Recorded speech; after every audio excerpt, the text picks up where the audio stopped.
sa Osaka. At nag-park lang kami. Ayan. Galing kaming Nagoya kahapon. Di pala, galing kaming Okazaki. Ayan. So from Okazaki to Osaka, it's 3 hours. Pero pag walang traffic, 2.5 lang. So, yun yung parking namin. At kaswerte naman talaga. Don Quijote! OMG! Ang daming sale! Lagot na naman ako sa shopping dito. Pero ang sarap kasi talaga mag-shopping sa Japan, aminin nyo. Diba? So anyways, ano to? Free taste? O may free taste agad? Ayan. Oy, mag-free taste kayo. Matcha! Oh! Pero sikat na sikat ang matcha sa Japan, diba?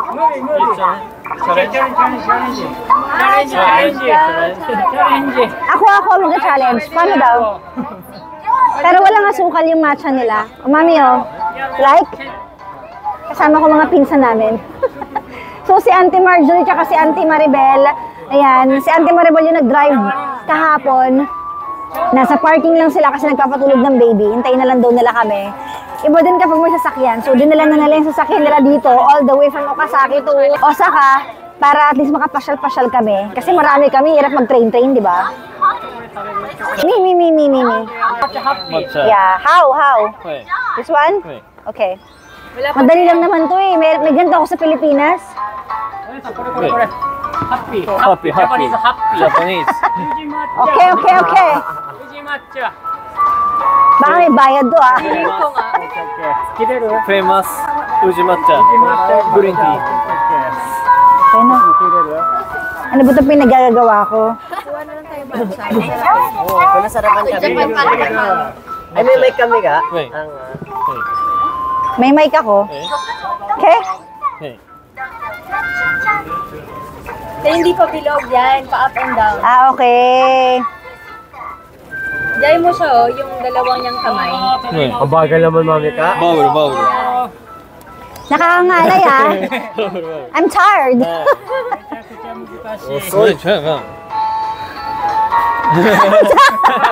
Nangalay na ako.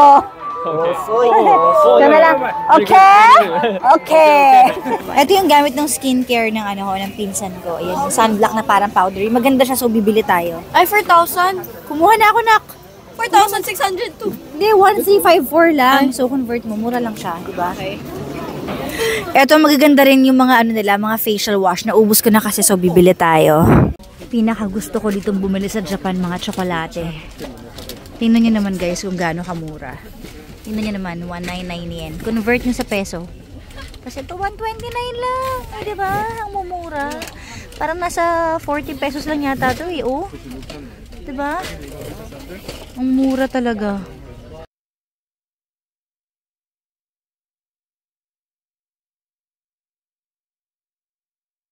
Okay, tapos na kaming mag Don Quijote.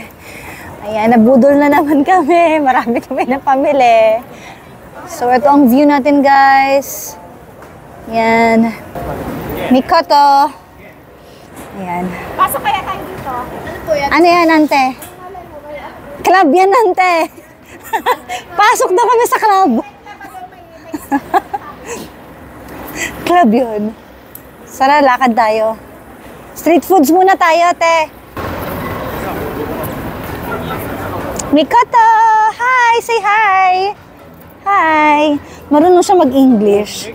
Kasi diba usually, pag sa mga Japanese, hindi sila nag-English. Pero kakapanood daw niya ng YouTube. Sabi niya, gusto raw niya kaming kausapin lagi, kaya nag-aral siya ng English.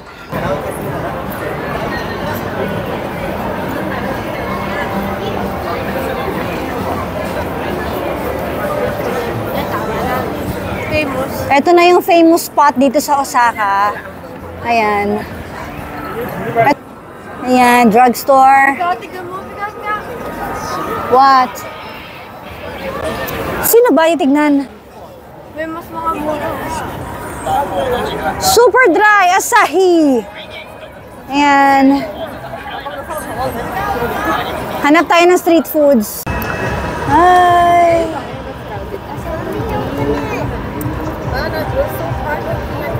Kita niyo yan. Wait, this is super long. Take pictures. Supermom stick? Yeah. I thought it was a bird. Daming tao, guys!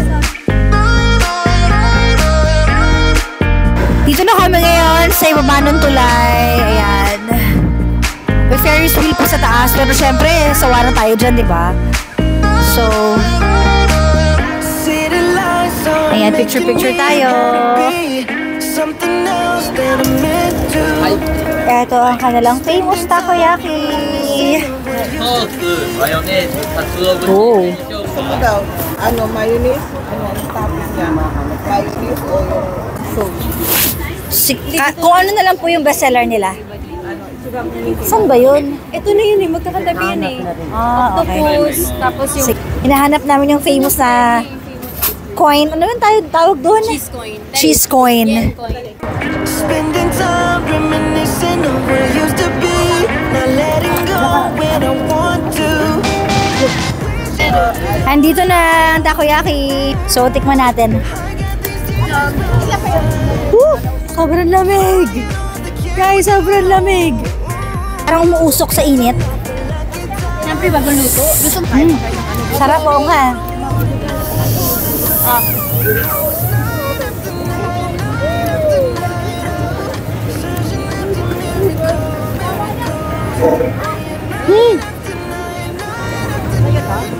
Ang init!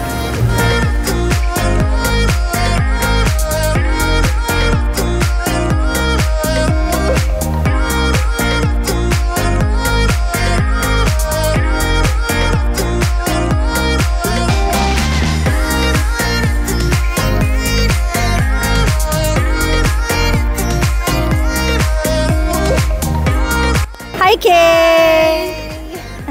Hinahanap namin yung 10 peso cheese coin. Tama? Yes, opo. Walang ano na to. Alimango! Ooh!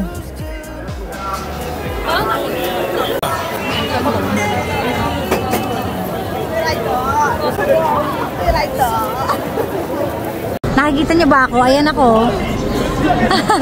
Nasa screen ako. Oh. Hi! So finally, natundo na rin namin yung 10 peso cheese. Here we go. Nauna ka na sa pila na ka. Ay, masarap din to. Lord Toast. Pero ito yun. Cheese. Sure.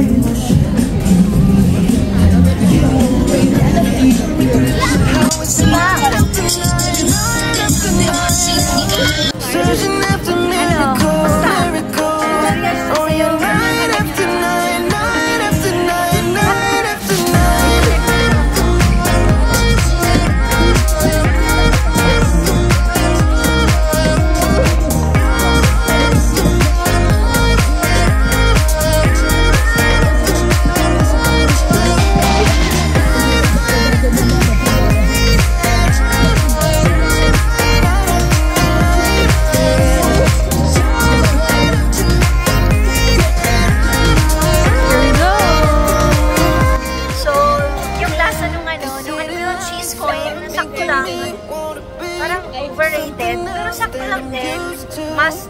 Must taste. Pero ako kami ngayon. Nababalik mo sa palitos ko yan. Kasi Andrew yun. Kasi sa panagaling na nito. You cannot stay here. This is very wrong. Ano na naman yan? Kain ka ng kain? Ano yan? Namamalimos na kami. You cannot stay here lang. Guys, nakita namin dito sa Starbucks si Miss Aiko Melendez tsaka yung anak niya. Tapos hinabol namin. Pag-akit namin wala na. Sabi ko sa'yo, puntahan mo sa taas. Sabi niya, hindi ko alam na tsura. Alam mo ito mga Jensing to. Pero ang talagang napansin ko yung anak niya. Yun yung una ko nakita yung anak niya. Ang ganda. Tapos pagtingin ko sa katabi, ay si Miss Aiko. Sayang, di ako nakapagpa-picture. Good night, guys.